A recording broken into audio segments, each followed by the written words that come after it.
What's up, guys? I'm BTC. Welcome back to The Respawn, a weekly series where I answer your questions. Let's get started. First up, do you think reverse fall-off damage could work in Overwatch, and who do you think needs it?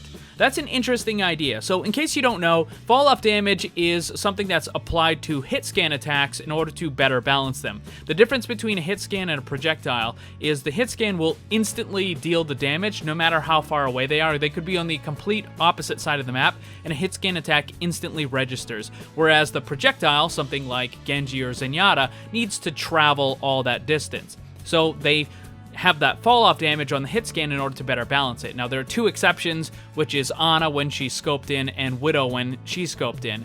Ashe, I want to point out, does not actually scope. It's an aim down the sight, so you still get fall-off on that. So the concept of a reverse fall-off would be you deal lower damage the closer you are, and more damage the further away it gets.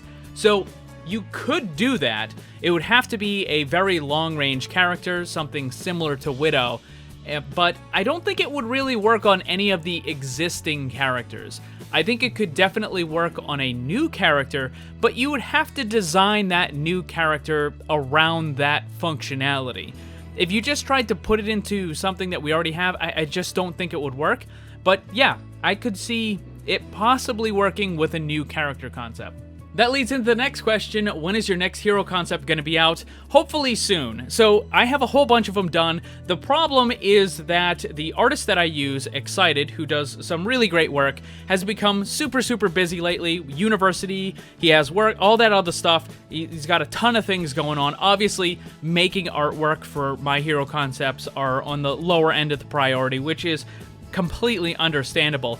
So I just have to wait for him to be able to get some time to finish that. Now, that actually brings up another thing, which is I do want to release a lot of hero concepts. I do have a lot of this stuff that's kind of backlogged, and I always thought it would be kind of interesting to have a variety of different artistic styles when releasing these. So I'm looking for more artists, and this isn't something that, oh, you're just going to get exposure. No, I will actually pay you to make the artwork for these hero concepts. So if that's something that you're able to do, it needs to be at least the same level of quality, equal to or greater than what I currently have from Excited. If you're able to do that, then let me know. Hit me up on my Discord server, and we can talk about some more of the details and that sort of stuff. But this is not like, oh, you just get exposure in your name and a description. I will actually pay for this content.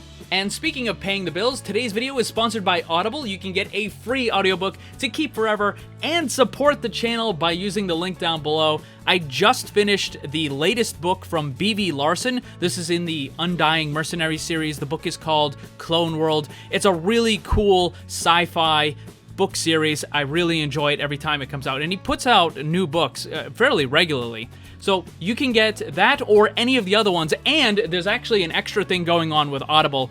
Their entire library is on sale right now, but in order to get access to it, you have to be a member, and most of the books are on sale for like half off and stuff, so it's a great deal. You can get tons of stuff, and you can become a member for free by using the link down below. So what are you waiting for? Get yourself some really awesome audiobooks. Check out the link down below.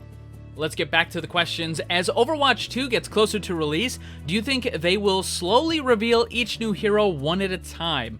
I don't really think so. From what they've been saying, it seems like they want to release a whole bunch of characters at the same time, and Jeff Kaplan has even said that this is going to be kind of similar to what they did during the beta when they released, I believe it was Diva, Genji, and one other. It might have been Mei. I'm not entirely certain. But they released like 3 characters at the same... or maybe it was McCree. I don't know. But they released a bunch of characters at the same time, and it just caused a lot of chaos with what people thought was going to be like good team comps and all that sort of stuff. And they kind of want to do that because they want to really shake up the meta of the game by doing this.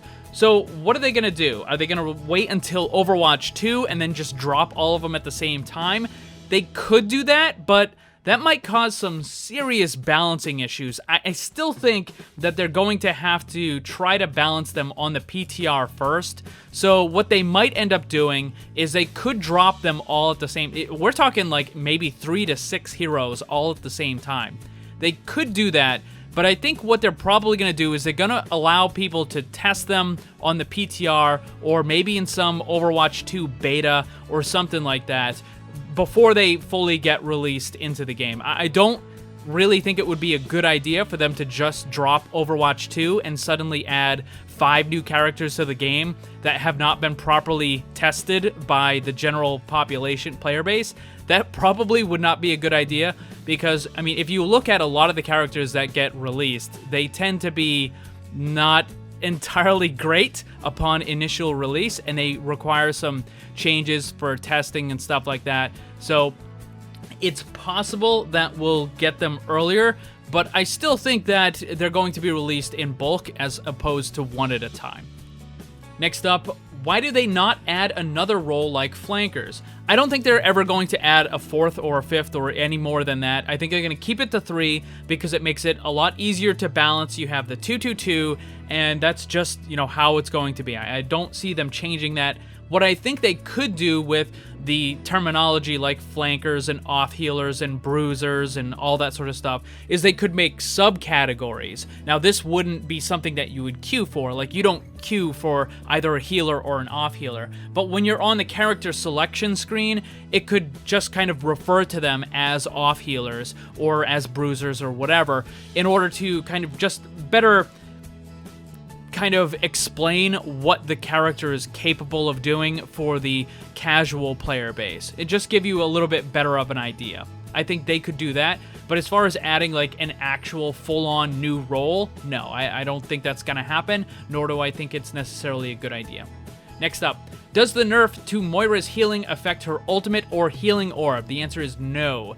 Those things remain unchanged. The only thing that was nerfed is her primary healing. Next up, is there a character that is better deleted than reworked?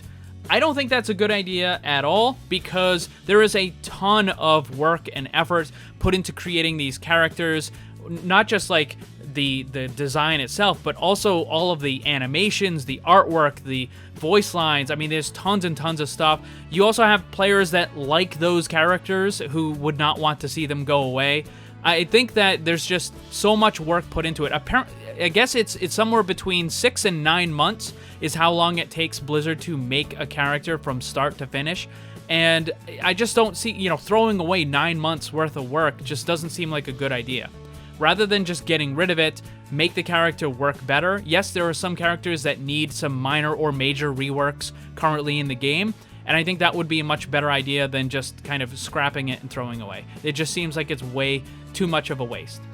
Next up, would a tank that increases their team's stats work, like total health or damage resistance? I think total health might fit a little bit more into the support category, but damage resistance could definitely work on a tank. Imagine that you have an ability where when you activate it, all the teammates that are within 5 meters or 10 meters or something suddenly get a 10% or a 20% damage resistance for the next 3 or 4 seconds. You could definitely do that. That would be a way of lessening the damage on your team without using barriers. There's lots of things that Blizzard could definitely do to kind of increase those protective abilities without just completely removing the damage via a barrier. It could absolutely work. I have some hero concepts that use things similar to this, and yeah, it could work 100%.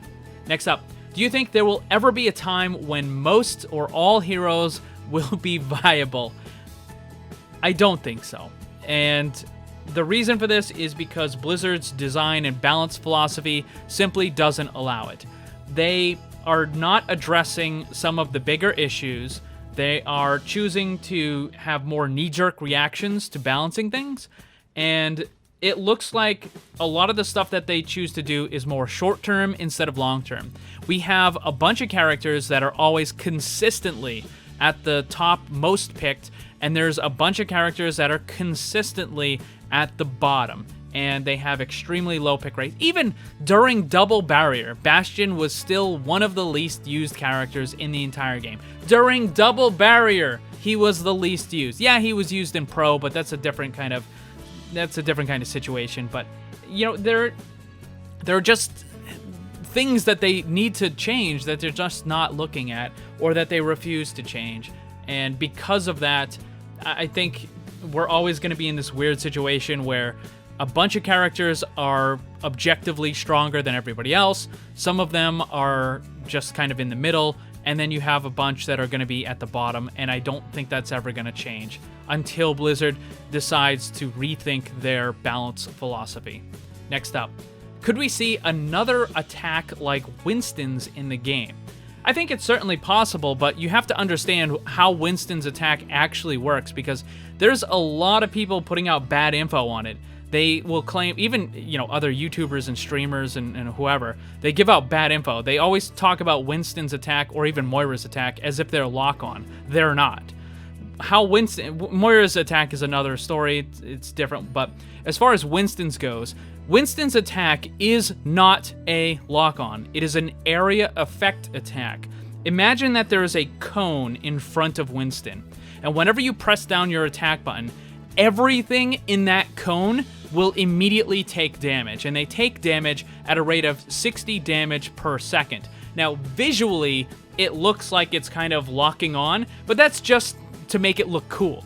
What's actually happening behind the scenes is everything inside that area effect is taking the damage. Now, when you have an attack that does something like that, because Mei's attack actually works very similarly, except the cone for her attack is much, much smaller than Winston's.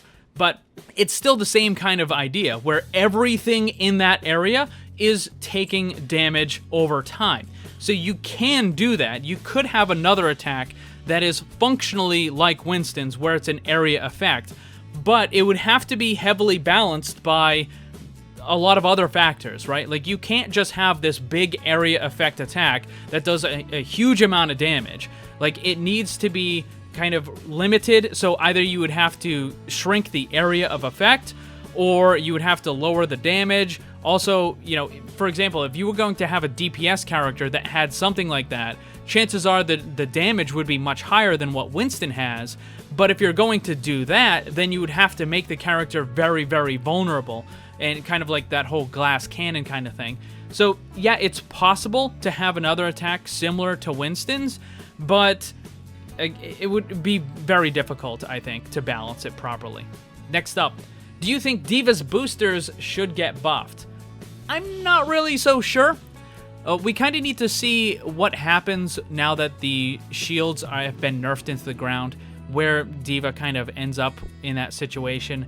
But I do think that buffing the boosters is one of the safer ways to adjust the power of D.Va, because, Defense Matrix is one of the best abilities in the game. And even minor changes up or down make it, a lot stronger or a lot weaker depending on what's going on. However, the boosters, I don't think the boosters have been changed in quite a while.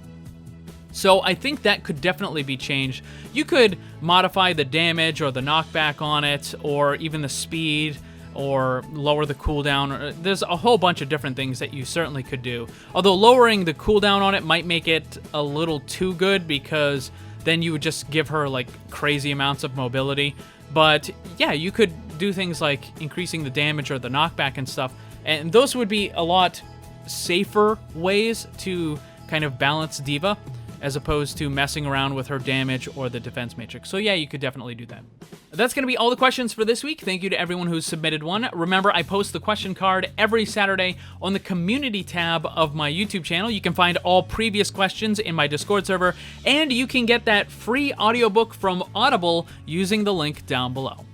Thanks for watching, and if you'd like to see more, subscribe and hit that bell so you don't miss anything. Also, come hang out in my Discord server and my Twitch live stream. Special thanks to my Patreon supporters. If you'd like to see what kind of cool VIP rewards you can get, check the links down below. And remember, always blame the controller, because it's never your fault.